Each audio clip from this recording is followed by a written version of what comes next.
Airlines are legally required to compensate you up to $3,500 for lost luggage on international flights. Yet less than 8% of passengers ever file a proper claim.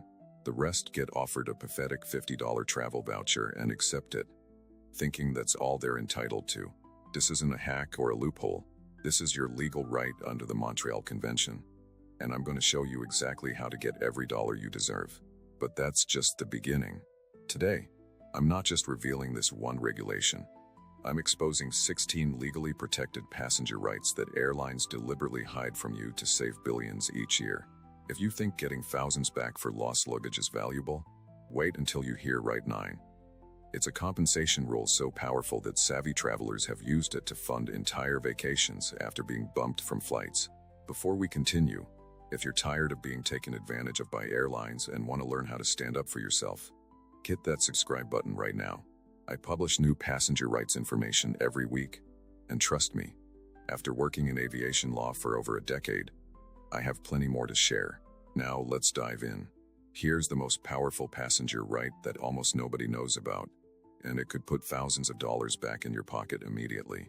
Under EU Regulation 261/2004, which applies to any flight departing from an EU airport, regardless of the airline, or any EU-based airline flying from anywhere in the world, you are entitled to cash compensation for flight delays of just 3 hours or more.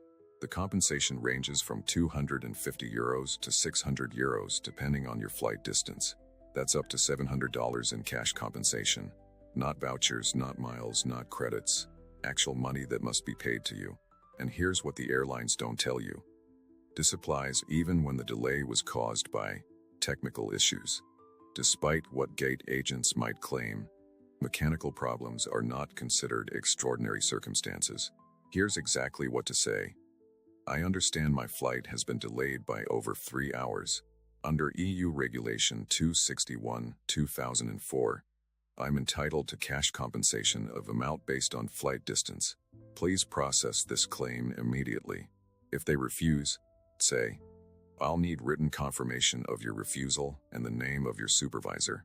I'll be filing a claim with the national enforcement body and your airline's headquarters today. I've used this exact script dozens of times, and it works nearly every time. One passenger I helped received €1,200 for herself and her family after a 4-hour delay from Paris to New York. The gate agent initially offered them $50 food vouchers, but this regulation has one more powerful element most travelers don't know about. You can claim this compensation retroactively for up to 3 years after your flight. Yes, if you had a qualifying delay any time in the past 3 years, you can still claim your compensation. Check your email for old flight confirmations and delays, because you might have hundreds or even thousands of dollars waiting to be claimed. Now, if you think that was good, wait until you hear about Right 2. The hidden rule that lets you cancel any flight for a full refund within 24 hours of booking, regardless of the fare type or airline policy. The U.S. Department of Transportation requires all airlines that operate in the United States to offer a 24-hour cancellation policy with a full refund, even on non-refundable tickets. This applies to any ticket booked at least 7 days before the scheduled departure. What many travelers don't realize is that this policy often applies globally, not just for U.S. citizens. If you book with a carrier that flies to or from the United States, this rule typically applies to their entire booking system. I've successfully used this rule with Emirates, Singapore Airlines, and British Airways, none of which are U.S. carriers. Here's what makes this so powerful. You can book a flight to lock in a good price you see, then continue shopping around for 24 hours. If you find a better deal, simply cancel the first booking for a full refund. Airlines hate this because it prevents them from pressuring you with those only 2 seats left at this price warnings. Moving on to Right 3, you are legally entitled to compensation for downgraded seats, and it's far more generous than most passengers realize. If you booked business or first class and are downgraded to a lower class due to equipment changes, overbooking, or any other reason, you are entitled to a refund of 30 to 75% of your ticket price, not just the difference between classes. Under EU regulations, you'll get 30% of your ticket price refunded for flights under 1,500 kilometers, 50% for flights between 1,500 and 3,500 kilometers, and 75% for longer flights. What's particularly valuable about this right is that the refund percentage applies to the entire ticket price, which often results in receiving more money back than the actual price difference between classes. For example, I helped a passenger who paid $4,000 for a business class ticket from London to Tokyo and was downgraded to premium economy. The airline initially offered him a $600 refund, claiming that was the fare difference. When I cited the regulation, he received over $3,000 back, 75% of his original ticket price. Right 4 is particularly useful for families. If your flight is delayed overnight, airlines must provide you with accommodation, transportation to and from the hotel, and meals. This isn't a courtesy, it's a legal requirement under multiple international regulations. What most passengers don't know is that if the airline fails to provide these accommodations, you can arrange them yourself and request reimbursement afterward. Keep all receipts for reasonable expenses, emphasis on reasonable. A standard hotel room and necessary meals will be covered, but the presidential suite and champagne dinners will not. I've seen countless families sleeping on airport floors because they weren't aware of this right. One family I helped was stranded at Chicago O'Hare during a snowstorm. The airline told them all hotels were booked, so they prepared to spend the night at the gate. I advised them to find accommodation themselves and request reimbursement. They found a hotel 30 minutes away, kept all receipts, and received full reimbursement for the room, transportation, and meals. Over $400 in total. Let's move on to Right 5. Your entitlement to rerouting in case of significant delays or cancellations. Airlines must offer you one of 3 options: reimbursement of your ticket, rerouting at the earliest opportunity, or rerouting at a later date of your choice. Here's the hidden part most passengers don't know. Earliest opportunity doesn't mean next flight operated by your original airline.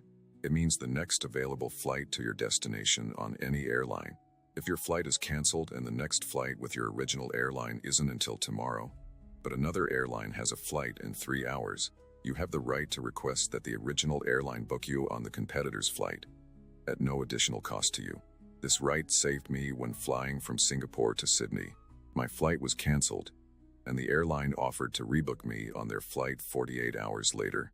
When I mentioned my right to be rebooked on the next available flight regardless of carrier, they quickly found me a seat on a competitor's flight departing just 5 hours later. Right 6 relates to baggage delays, a situation most travelers handle completely wrong. If your baggage is delayed, not lost, you have the right to claim reasonable expenses for essential items until your baggage is delivered to you. What constitutes reasonable expenses? Necessary clothing, toiletries, and other essential items that you need while separated from your luggage. Keep all receipts and submit them to the airline with a reference to the Montreal Convention. Most passengers make the mistake of waiting for their luggage to arrive without purchasing necessities, suffering through their trip without essential items. Others buy replacements but never submit the receipts for reimbursement. I've helped passengers receive hundreds of dollars in compensation for delayed baggage expenses that the airlines initially refused to pay. Right 7 is one of my favorites, the little-known rule about involuntary bumping. If you're involuntarily denied boarding due to overbooking, you're entitled to compensation and a choice between a full refund or rerouting. In the US, the Department of Transportation requires airlines to pay 200% of your one-way fare, up to $775. If you arrive 1 to 2 hours late, domestic, or 1 to 4 hours late, international. For 100% of your one-way fare, up to $1,550. If you arrive more than 2 hours late, domestic, or more than 4 hours late, international. But here's where it gets interesting. This compensation must be paid in cash if you request it.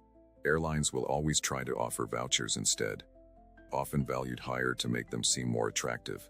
But these come with restrictions and expiration dates. Always ask for cash. I watched a family of 4 get bumped from a flight to Orlando and receive over $4,000 in compensation when they insisted on cash instead of the vouchers initially offered. That's enough to fund an entire additional vacation. Right 8 involves denied boarding for reasons other than overbooking. If you're denied boarding due to factors like documentation issues that were incorrectly assessed by the airline, you can claim compensation. For example, if an airline incorrectly claims your documentation is insufficient for entry into a country, and you can prove they were wrong, you're entitled to compensation for the resulting disruption. This happens more often than you'd think, especially with complex visa rules or recent regulation changes. I helped a traveler who was denied boarding on a flight to Turkey because the airline claimed he needed a visa, when Turkish regulations actually allowed him to obtain a visa on arrival. He missed his flight due to the airline's error, and after filing a proper claim citing the relevant regulations, he received compensation for the missed flight and additional expenses. Now, let's talk about Right 9, probably the most powerful compensation rule that savvy travelers use to fund entire vacations: the combination claim. When multiple things go wrong on a single journey, you can stack compensation claims. For example, if your flight is delayed by over 3 hours, EU 261 compensation, then your luggage is lost, Montreal Convention, and you're downgraded from business to economy, seat downgrade compensation. You can claim all three compensations simultaneously. I recently helped a couple flying from Madrid to Bangkok via Dubai who experienced all three issues. They received €600 each for the delay, approximately $1,500 each for their lost luggage, and a 75% refund of their business class tickets for being downgraded on the second leg.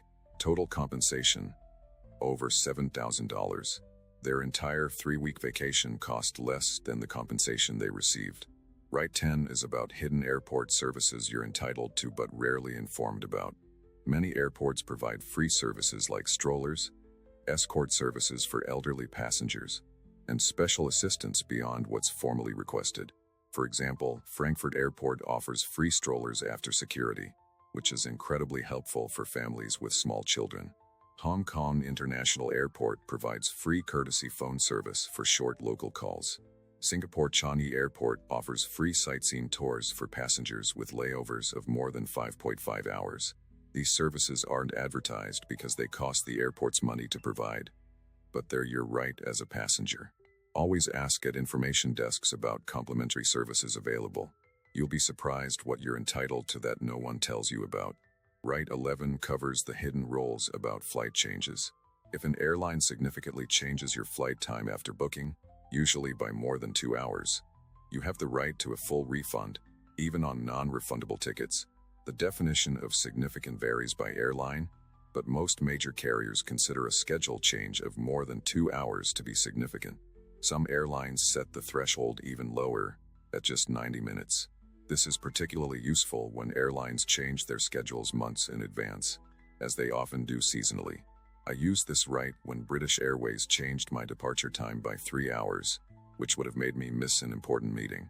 Despite having booked a non-refundable ticket, I received a full refund and booked a more suitable flight with another airline. Right 12 relates to medical emergencies. If you or a family member becomes seriously ill before a flight, rendering you unfit to travel, you have the right to a refund or date change, even on non-refundable tickets.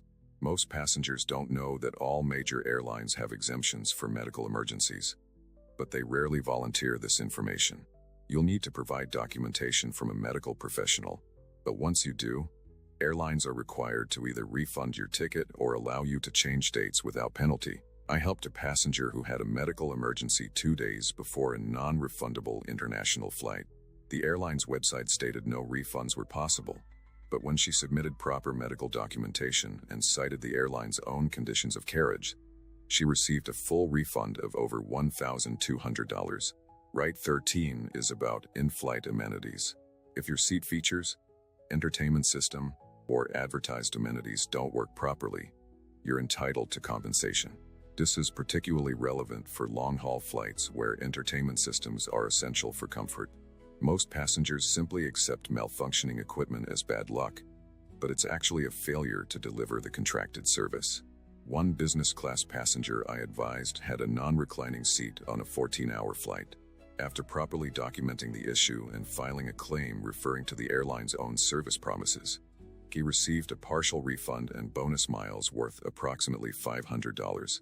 Right 14 covers strike compensation. Contrary to what airlines claim, strikes by the airline's own staff are not considered extraordinary circumstances under EU law, meaning you're still entitled to compensation for resulting delays and cancellations. While strikes by air traffic controllers or airport staff may be considered beyond the airline's control, Strikes by the airline's own employees are considered within their control. This distinction has been confirmed by the European Court of Justice. Yet airlines routinely reject compensation claims, citing extraordinary circumstances. A family I helped had their vacation ruined by a Lufthansa pilot strike. The airline initially rejected their compensation claim, but after appealing and citing the relevant EU court decisions, they received over €2,400 in compensation. Right 15 relates to consecutive flights missed due to delays. If you book multiple flights on the same ticket and miss a connection due to a delay, the airline must rebook you and provide compensation. However, what most passengers don't know is that this applies even with different airlines, as long as they're on the same ticket. For example, if you book a journey from Tokyo to Rome via London, with the Tokyo-London leg on British Airways and the London-Rome leg on Alitalia, and you miss the connection due to the first flight's delay, both airlines share responsibility for getting you to your final destination. I helped a passenger who missed a connection in Dubai due to a delayed first flight. Despite having the second leg with a different airline, both carriers were part of the same booking.